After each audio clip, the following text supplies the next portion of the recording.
ఆ జాబితా చూశాక పవన్ కళ్యాణ్ అసలు ఎందుకు పార్టీ పెట్టాడు అని మాకే కాదు ఈరోజు జనసేన కార్యకర్తలు నాయకులకు కూడా అర్థం కావట్లేదు.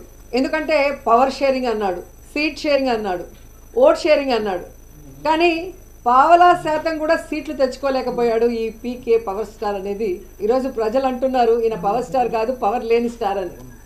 ఎందుకంటే ఈ మధ్యలోనే 2019లో అనుకుంటా ఒక మీటింగ్లో, పబ్లిక్ మీటింగ్లో అంటూ ఉండేవాడు పవన్ కళ్యాణ్, జనసేన అంటే కుక్క బిస్కెట్లు వేస్తే తోకూపుకుంటూ మన వెనక తిరుగుతారు, వీళ్ళకి 10-15 సీట్లు ఎక్కువ అని తెలుగుదేశం వాళ్ళు మన అవమానిస్తున్నారు, మన పార్టీ ప్రజల కోసం పుట్టిన పార్టీ, మనం ఎవరి బిస్కెట్లకి తల వంచం, మనమే వాళ్ళకి ఎన్ని కావాలో అన్ని ఇస్తామని చాలా పెద్ద పెద్ద మాటలు మాట్లాడారు.